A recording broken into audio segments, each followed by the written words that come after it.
Ethan and Myra never imagined that a simple weekend hike would turn into a nightmare.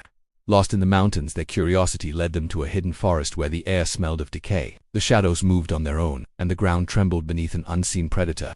By the time they realized they were being watched, it was too late. Something ancient, enormous, and utterly intelligent was already stalking them, and the forest was only the beginning of their terror. The first thing I noticed was the smell, thick and pungent, like the forest had been hiding something rotten beneath its roots. I had always loved hiking alone, thinking it gave me a kind of clarity, a break from the city noise and endless responsibilities. This time, I had ventured farther than usual, drawn by a mountain trail I'd never seen before, one that disappeared into dense woods and whispered promises of untouched wilderness. But now, as I trudged along, the silence pressed against me like a living thing, heavy and oppressive. Every step I took seemed unnaturally loud, echoing through the trees in a way that made me flinch. Branches snapped underfoot, and the wind rustled the leaves. But there was something else, subtle, almost imperceptible, a faint, irregular movement beyond my vision. Something was watching me. I told myself it was my imagination. I always told myself that, but I couldn't shake the feeling that the forest had shifted around me, that the path I had taken was not just a trail but part of something larger, something old. I remembered the books I had read as a kid, the ones with dinosaurs and prehistoric worlds, and a shiver ran down my spine. The idea of seeing one up close had always thrilled me then, but now, in this shadowy, almost oppressive quiet, it felt wrong to even think about them. Yet, there was a pull, an instinctive fear that whispered I was not alone, that something enormous, ancient, and impossibly strong was near. As I pushed forward, the ground began to change. The soft soil of the trail gave way to patches of mud, and soon I found footprints, massive and deeply imprinted, clawed like nothing I had ever seen before. Each one was wider than my shoulders, the depth suggesting weight and power beyond comprehension. I froze, staring at them, and my stomach tightened. Rationally, I wanted to believe it was a bear or some large animal, but my instinct screamed otherwise. The prints were too uniform, too deliberate, almost like they were made by a creature that knew exactly how to move without slipping, without leaving itself vulnerable. And yet, here it was, leaving a trail directly toward me. The sun began its slow descent, casting the forest in long distorted shadows. Everything that had felt alive now seemed dormant, holding its breath. I felt a tremor in the ground, slight at first, then more pronounced, like the heartbeat of the earth itself had shifted. Leaves fell silently around me, but the trembling was constant, pulsing with a rhythm that matched my quickening pulse. Then came the sound, a low, guttural rumble, vibrating through the soil and through me. I stopped moving, trying to pinpoint it, but the trees obscured everything. My chest tightened and my mind screamed at me to run, but my legs wouldn't obey. It was a sound that didn't belong to any creature I knew. It was older, deeper, and somehow intelligent. I stumbled forward, heart hammering, and the trail opened into a clearing. I thought I might be safe in the open, but the shadows there moved differently, stretching unnaturally, like something beneath the ground was shaping them. And then I saw Etor, thought I did, a massive silhouette against the dying light. Just for a fraction of a second, then gone. It was enormous, with a shape that made my brain fight against belief. Scales, perhaps limbs too large, too powerful. My rational mind tried to argue it was a trick of the trees, of the fading sunlight, but my gut told me otherwise. I finally reached a small clearing to set up my tent, hoping the night would bring reason, or at least safety, but the forest didn't quiet down. It seemed to lean in closer, holding me in its gaze. Every rustle, every crack of wood, made my stomach lurch. Then came the roar, a sound so deep, so bone-shaking that it wasn't just heard. It was felt. It vibrated through the air, through my chest and through the very ground beneath me. I fell to my knees, unable to even lift my flashlight, paralyzed by terror. The sound wasn't long, but it carried the weight of something monstrous, something ancient that had no place in this time, yet was undeniably real. And then, the worst part, I heard the feet. Heavy, deliberate, crashing through the forest like thunder, approaching, but not with the randomness of a wild animal. Every step was measured, calculated, a predator closing in. I scrambled to get inside the tent, fumbling with zippers, trying to shield myself from what I could not even imagine. My hands were slick with sweat, my vision blurred, but I could feel the air shift around me as it came closer. The last thing I remember before the night swallowed me was a shadow falling across the tent, impossibly large, darker than darkness itself. And a roar again, closer this time, shaking my soul. Whatever it was here, and I was trapped. I ran before I even thought, my legs moving on pure instinct, carrying me through the dark forest, as if my life depended on it because it did.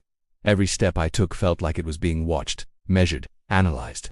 The flashlight in my hand barely cut through the night, its beam trembling with every movement, and I kept catching glimpses of something massive moving just beyond the trees. I didn't dare look for too long. Whatever it was, it didn't like to be seen, or maybe it was toying with me. The ground trembled beneath my feet. At first I thought it was my imagination, but the vibration grew stronger with every step. It wasn't random. It was deliberate, like a heartbeat, deep and resonant, syncing with my own. I tried to convince myself it was just a trick of the terrain, but the fear gnawing at my mind wouldn't let me. Something ancient, something impossibly strong, was tracking me, and it didn't care that I was human. Then I stumbled into a small clearing. The moonlight spilled across the ground, and that's when I saw them. Its eyes. Two massive amber orbs, glowing with a light that seemed almost alive, staring directly at me. I froze, unable to tear my gaze away. My rational mind screamed that I was hallucinating, that it was a reflection or a trick of the shadows, but my body knew better. I could feel the heat radiating from its body even from here, the weight of it pressing against the air. It was enormous, far larger than any bear or mountain predator could be, with scales glistening wetly in the moonlight and a shape that my mind struggled to comprehend. I wanted to run, but my legs felt glued to the earth. My breaths came in short, sharp bursts, and every instinct told me that sudden movements would be fatal. The creature shifted slightly, massive claws scraping the forest floor, and the ground trembled with every movement. Then the smell hit me, foul, metallic, and overwhelmingly pungent. Not just the scent of decay, but something deeper, like old blood and rot that had been festering for centuries. I realized with horror that the forest floor around me was littered with bones. Small bones, animal bones, but also larger ones, fragments that looked suspiciously human. My stomach twisted, bile rising in my throat. I turned and ran, not thinking about where I was going. The forest seemed to close in, the trees bending subtly, paths disappearing behind me as if the forest itself were alive, steering me toward some unseen trap. Shadows twisted unnaturally at the edges of my vision, moving independently of the trees, and I couldn't tell if I was being pursued or herded. Every step was a gamble, and the sound of heavy breathing or was a growling followed me, bouncing off the trees and rattling through my skull. The trail opened into a creek and I stumbled over roots, crashing into the cold water, the chill barely registering against the adrenaline burning in my veins. My flashlight flickered and died, leaving me in near total darkness. Panic surged through me, and I tried to orient myself, but the forest had become a maze. I could hear movement, something massive pushing through the underbrush, snapping branches and tearing leaves, yet it remained unseen, just beyond the reach of my sight. Then I felt an immense weight of presence, like the air itself had thickened. I dropped to the ground, pressing my back against a tree, heart hammering. I couldn't see it, but I could sense it, smell it, feel it in every nerve. The vibration in the ground grew stronger, louder, like the forest had become a drum for some enormous, predatory heartbeat. And then it came, the sound I will never forget, a guttural, bone-chilling roar, so close it rattled my teeth and made my chest feel like it would explode. It was a sound of pure dominance, something that had existed long before humans, long before this forest, something that claimed the world as its own. I dared to glance up, and for a split second I saw it towering, monstrous, the size of a house, scales glistening, eyes glowing with molten fire. It tilted its massive head, sniffing the air as if tasting me, measuring my fear. Then it moved, each step sending vibrations that knocked me off balance. My mind screamed that I had to get out, but every direction looked the same, a labyrinth of twisted trees and shadows. The last thing I saw before I plunged into the undergrowth, blindly scrambling for safety, was its tail, massive and scaly, whipping across the forest floor and smashing a tree to splinters. The crash of wood and the roar that followed echoed through the valley, and I knew, with a certainty that froze my blood, that it wasn't done with me. Whatever this creature was, it was patient, intelligent, and it had chosen me. When I woke, I wasn't in the forest anymore, or at least, not in the part I remembered. Darkness surrounded me, thick and suffocating, with a damp smell that burned my nostrils. My body ached from the fall, my hands scraped and bruised, and the flashlight I had dropped lay shattered a few feet away. I tried to move, but the ground beneath me was soft and strangely warm, sticky with a wetness I didn't want to identify. I realized slowly, and with growing horror, that it wasn't mud, it was blood. Fresh, sticky, and warm. My stomach twisted, bile rising, and I forced myself to look around. The walls of the cave or whatever hollow I had landed in rose impossibly high, jagged and scarred, as if something enormous had clawed and shaped them over centuries.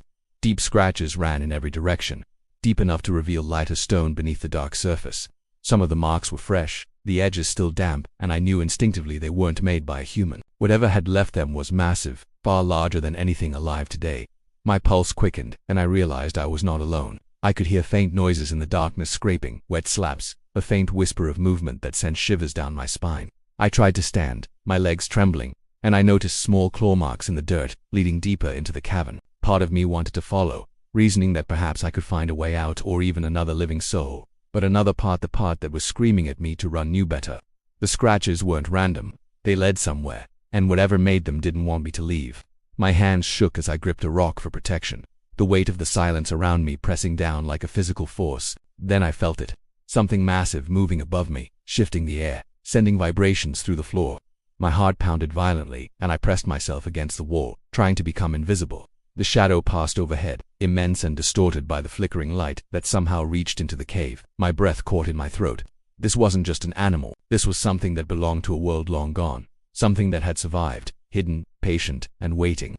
I edged forward, forced by fear and desperation, following the trail of claw marks. The cave widened slightly, revealing shapes in the darkness, piles of bones. Some small, some unnervingly large. My stomach churned as I realized they weren't all animal bones. They were human shapes, long dead, picked clean and arranged almost ritualistically. I stumbled back, my mind refusing to accept what I was seeing. How could something like this exist? And worse, how could it have been living, hunting and thriving here all along, unseen by the modern world? A low rumble began in the distance, growing louder, resonating through the stone walls like a drum. I froze. The sound wasn't just noise. It was communication, deliberate and intelligent, a warning, a statement of territory. Then, from deeper within the cave, I felt movement, something large brushing against my legs. I recoiled in terror, slipping in the warm blood, and realized with sickening clarity that I was being circled, watched. The floor shifted under me again, uneven and trembling, and I knew it was studying me, testing me, deciding what I was worth. Then I saw it. The shadow moved along the back wall, enormous, scaled and glistening wetly. Its eyes caught the faint light like molten fire, and I felt a heat radiate from its body that was almost unbearable. My stomach dropped, and I staggered backward, tripping over something soft. I looked down and recoiled. Another pile of bones, fresh and warm, tangled in long, coarse strands of hair. I realized with terror that whatever had been here before me had not just hunted, but fed, and it was still hungry. I tried to run, but the cave seemed to stretch endlessly, every turn leading deeper into darkness. Then, without warning, a massive tail whipped past me, smashing into the cave wall and sending stones and dust raining down. The roar that followed was deafening, shaking my eardrums and rattling the very ground. My knees buckled and I felt myself sliding toward a shallow pit at the cave's center. I landed hard, the sticky floor catching me, and realized the last thing I had landed on wasn't just dirt. It was something alive, writhing slightly under my weight, as if warning me, or maybe pretending to be dead. The vibration from the tail, the roar, and the wet shifting beneath me combined into a sensation that I will never forget. My entire body screamed in terror, and yet I couldn't move. I realized that I was completely surrounded, trapped in a place that didn't obey normal rules of nature, a labyrinth built for something massive and intelligent. And then I felt it brush against my shoulders, something wet, scaled, impossibly strong. I closed my eyes, knowing that whatever this creature was, it had claimed me, marked me, and that I had barely survived this far. The cave fell silent again, but the weight of its presence pressed down on me like a nightmare made real. I woke again, shivering, my body aching from every possible angle. The cave around me had changed, or maybe I had wandered deeper than I realized.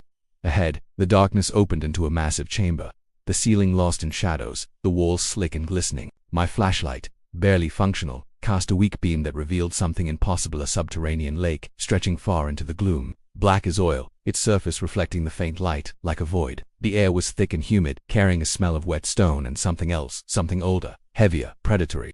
I moved cautiously, each step careful, feeling the uneven stone beneath my feet. The water's surface rippled without wind, as if something beneath it was moving, circling, waiting. My pulse quickened, and my instincts screamed that I wasn't meant to be here. I could hear faint noises echoing off the cavern, walls splashing, scratching, low rumbles. I knew then that I was not alone. Whatever had followed me from the forest above had a home here, and it wasn't confined to a single body. I edged closer to the water, drawn by a terrible curiosity. And that's when I saw it. Shapes moved just beneath the surface, massive and shifting.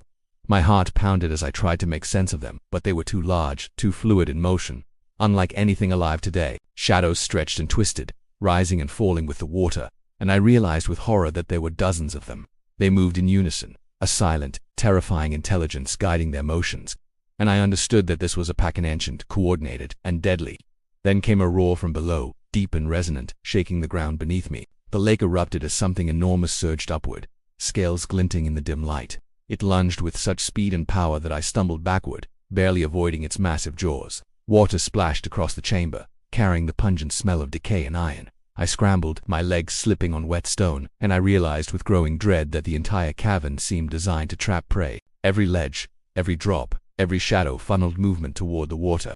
I tried to find another route, moving along a narrow ledge that hugged the cavern wall, but the shadows around me shifted, almost as if the darkness itself were alive, nudging me back toward the lake. The air was thick, vibrating faintly, like the very atmosphere was aware of me. I realized then that I was being hunted not just by a single creature but by an ecosystem, a hidden world where predators older than humans had survived, hidden from sight, patient and intelligent. My flashlight flickered and died completely, plunging me into near-total darkness. Panic rose in my chest, and I could feel the vibrations in the stone increase, approaching, circling, surrounding me. Then I heard it, the unmistakable sound of claws scraping wet stone, closer than ever. My stomach churned, bile rising, as I realized I had no choice but to continue along the ledge. I stumbled, nearly falling into the black water, and in that moment, I saw them again. Shapes rising, enormous heads breaking the surface, eyes glowing like molten fire. They were watching me, waiting, and I knew instinctively that even a single mistake could be fatal. Then the water moved unnaturally fast, as if responding to some signal, rising against the ledge, creeping toward me in a slow, deliberate wave. My heart pounded and I scrambled backward, my hands slipping on the wet stone. I tried to keep my balance, tried to move faster, but the lake seemed alive, almost sentient, guiding me, herding me, closing the escape routes. And then I heard it, a whisper, low, guttural, almost intelligible, echoing from the cavern walls. I couldn't understand the words, but the meaning was clear. This was their domain, and I was trespassing. I froze, too terrified to move, and the largest shape emerged from the lake. Its skeletal head massive, jaws open, scales glistening, eyes empty yet full of intent. The air around me grew hotter, oppressive, as if the creature's presence alone displaced oxygen. I could hear the soft slapping of water against stone as others circled beneath the surface, waiting, hunting. My legs trembled violently, and I realized that this place, this lake, this hidden subterranean world, had been prepared for prey for centuries, and I was now at the center of it.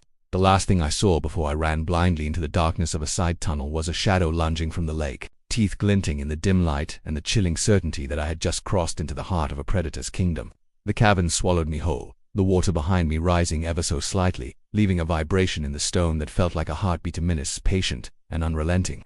I don't remember how long I wandered before finally emerging back into the forest above. The sky was dark, but it was familiar now, the trees ordinary, or so I wanted to believe. My legs shook uncontrollably, my muscles screaming from the ordeal, but every instinct screamed that I couldn't stop. The air smelled different, heavier and almost electric, and a low hum vibrated faintly through the ground, subtle but unmistakable. I wanted to convince myself that it had been a hallucination, that exhaustion and fear had tricked my mind into seeing things that couldn't exist. At first, the forest seemed calm. Birds were silent, leaves unmoving, shadows stretched unnaturally long. I kept telling myself I was safe, that I had escaped, that the horror I had endured was buried with the subterranean lake. But then I noticed the footprints. They were enormous, clawed, and unmistakably real, trailing from the cave's direction toward the open world. And these weren't fresh, they were recent. I followed them with my eyes, my stomach twisting. They led from the forest onto a distant road, cutting through the city, carrying something ancient and alive into the modern world. Panic rose again, sharper this time. I ran faster than I thought possible, breaking through underbrush and leaping over roots. Every sound, an owl, a branch cracking, a car in the distance, made my heart leap. I stumbled onto a dirt path, then onto asphalt, finally seeing lights and buildings. People passed me, oblivious, absorbed in their phones, their conversations. Normal, everything seemed normal, and for a fleeting moment, I believed I had returned to reality. But the hum persisted, faint yet steady, almost like a pulse beneath the ground. I felt it in my chest, in the walls of buildings, under the pavement, vibrating through my bones. Something had followed me out, and the thought made every hair on my body stand on end. I wanted to scream, to run, to warn anyone, but my voice caught in my throat. My mind tried to rationalize it, maybe an earthquake, maybe a truck, but deep down I knew it was not something so simple. I reached my apartment and bolted the door, trembling. The city outside seemed peaceful, unaware of what had slipped past its borders. I tried to sleep, but the darkness in my room didn't feel empty. The vibration beneath me never ceased, subtle but persistent, like a heartbeat that belonged to a creature far larger than anything in this world. I lay there, staring at the ceiling, imagining its eyes glowing in the shadows, glowing for me. Hours passed, and the city noises continued outside, normal and mundane. Then I heard it, a soft scrape against concrete. My blood ran cold. I froze, straining my ears. Another scrape, deliberate, heavy, yet oddly light for its size. Something enormous was moving, stalking silently, and I realized with horror that it was outside my window. I dared to look. Two glowing amber eyes stared up at me from the darkness, too large to belong to any animal, too intelligent to belong to a wild beast.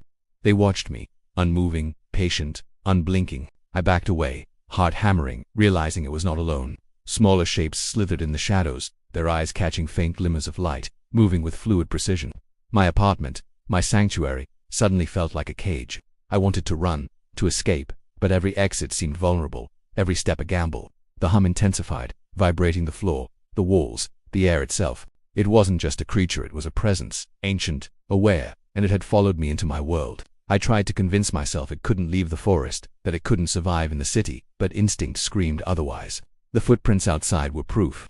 I knew I wasn't being hunted yet, but I was being observed, measured, studied, and the thought that chilled me most was the certainty that it had learned something from me, that it was patient enough to wait, to plan, to stalk when the time was right.